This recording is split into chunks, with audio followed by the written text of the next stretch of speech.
Hi, I'm Skylar, and today's advice is going to be about moving away.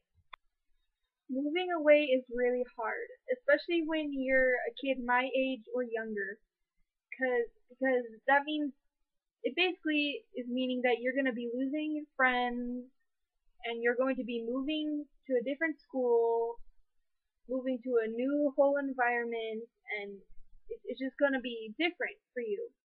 And if you've never moved away before, you're not gonna know how to feel really. You may feel really upset and sad, or you may have different feelings. You may be happy that you're moving, and which is good, because sometimes moving away means that you can start fresh again.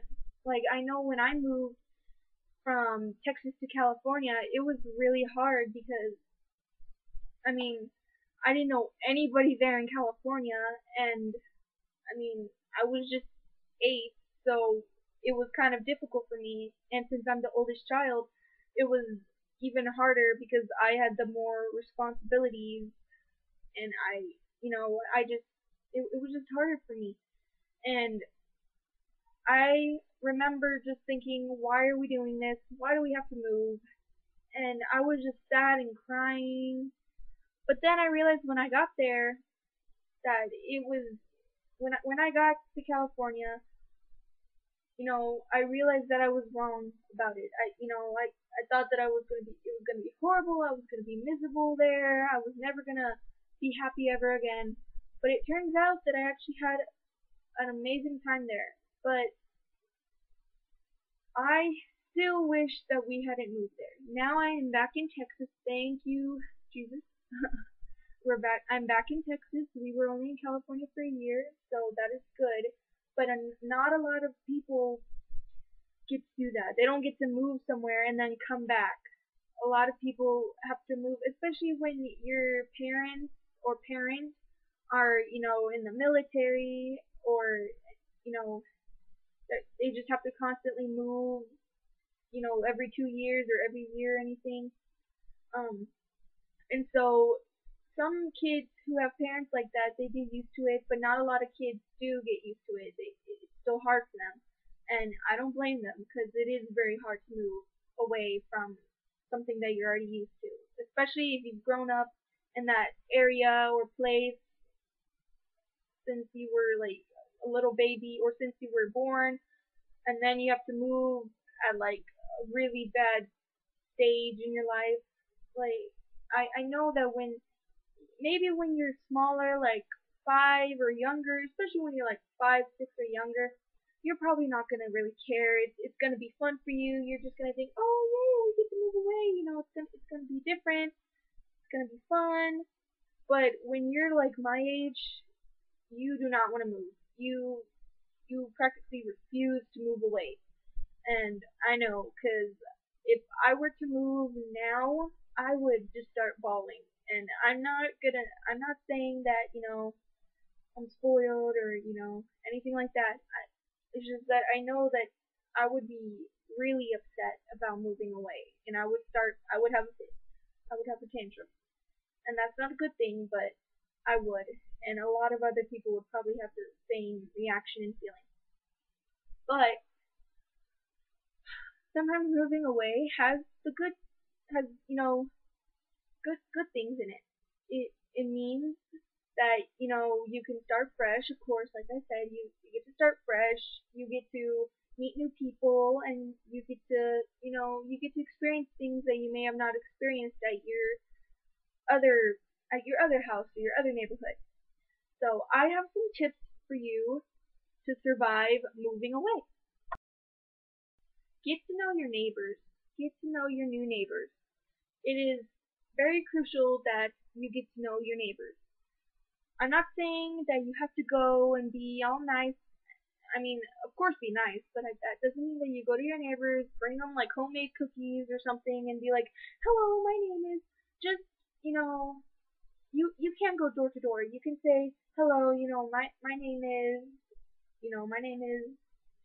Marsha or something, whatever your name is." Just tell them, say, "Hello, my name is," and then hopefully they'll be nice enough and they'll tell you, "Hello, my name is," and that's how you can start a good relationship with your neighbors. You do not want to have a bad first impression, like, start screaming out, screaming outside, making, just giving yourself a bad first impression. Because, especially when you don't know those people, you don't want to start your relationship off like that on the wrong foot. So it is good to get to know your neighbors, and if they're not good neighbors, if they're kind of rude and mean, don't push it. Don't be like, well, why don't you want to get to know me any better? You know, just, leave them alone. If if they, decide, oh, this person's just trying to be nice, hopefully they'll open up and they'll finally want to get to know you better. Be social. I cannot exaggerate that anymore. Be social, which basically means be social by visiting local hangouts, like, the Starbucks down the street or the library, down the road, or something like that. If you see lots of young people or just any kind of people, if you just see lots of people at one spot, you automatically know, hey, maybe, a lot of people like to hang out there, and that's one way to make good friends, is going to those local hangouts, even if it's with your parents, or if you want to go alone or something. But if you're going to go alone, make sure that you know where you're going and what you're doing, and you're not just gonna randomly go to different places. But visit local hangouts, because that's a good way to make friends that maybe won't be at your new school or anything like that. So it's good to visit different places like the library, um, you know, just different stores like the bookstore, things like that.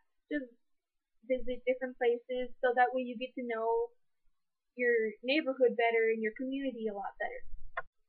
If you're going to be moving, um, if you're going to be moving and you have to switch schools and go to another school that you don't know anybody at, it is good to talk to get to know people at that school.